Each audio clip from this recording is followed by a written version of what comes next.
So I am about 3 hours post-meal again, but my 2-hour post-meal was at about 87. I did take one glucose tab to bump it up because I know I wasn't going to eat for a while.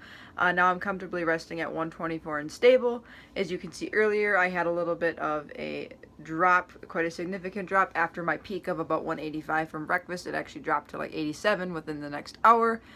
We don't really want to see a lot of blood sugars like that. Not saying that 87 is bad, but we don't want to come up and crash down. That's kind of a high peak. We want more gentle valleys like this. So you can see that's a peak, but you want a gentle valley that looks more like that. I was a little higher last night, but you can see the slope of it's much more gradual. I came down nicely overnight. That's what we want. We don't want up and down like a mountain. We want nice valleys. So 124 and stable, I'll take it. After eating one glucose tab, that's a lot better for me, knowing that I'm going to be doing some activity later on and such, that my blood sugar isn't too low. Not saying 87 was bad or anything, but I just didn't want it to stay there for a long time, just because knowing that I was going to do some activity before lunch and such. So anyways, let's jump into today's video.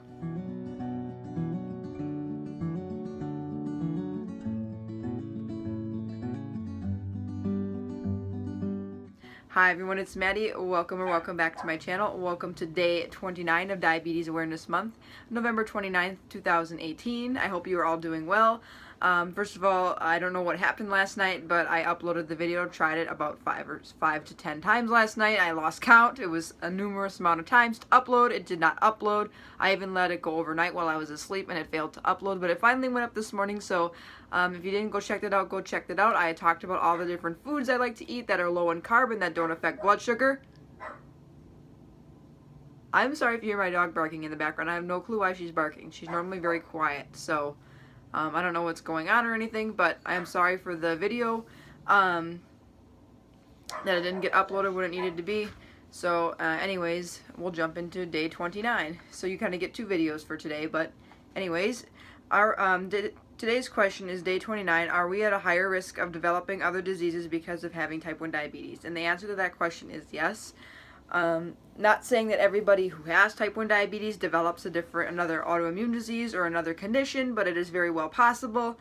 The ones I'm going to talk about specifically could be or could not be other autoimmune diseases. Again, there are tons of other things that I'm not going to mention that you could end up with, but the main things we're going to talk about today are, first of all, we're going to discuss the thyroid. A lot of people with type 1 diabetes can develop thyroid problems. It's very important that we get screened every year to make sure that the thyroid stimulating hormone is not too much or not too little. If it is too little, it is considered hypothyroidism. And if it is so low that your body begins to attack the thyroid and you don't produce thyroid stimulating hormone anymore, that is called Hashimoto's disease.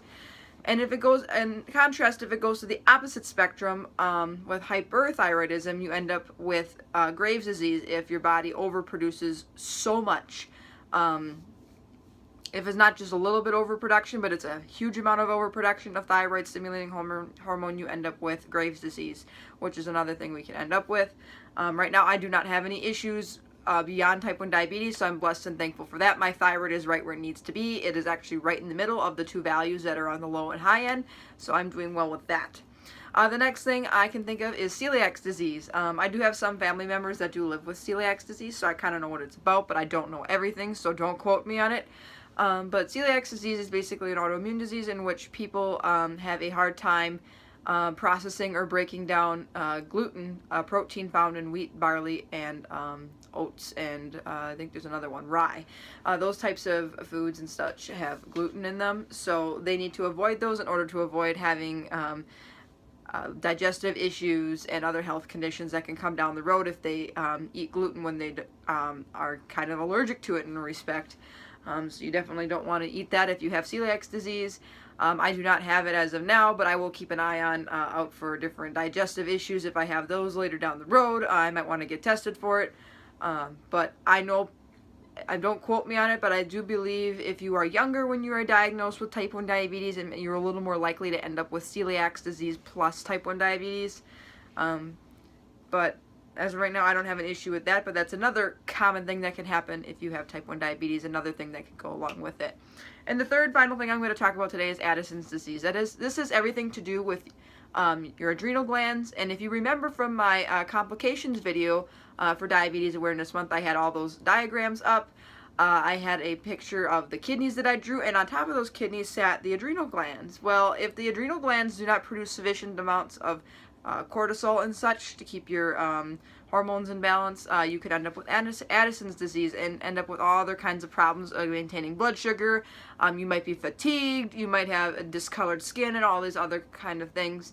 I don't have that issue either as of right now. I'm feeling fine and such, but other things to be aware and watch out for as I go later on down the road. And other things that can happen too, people can end up with joint problems like rheumatoid arthritis. Obviously, we can have skin problems, or like me, I do get eczema every winter. I always had that prior to having type 1 diabetes, but that might flare up even worse if my blood sugars go out of control.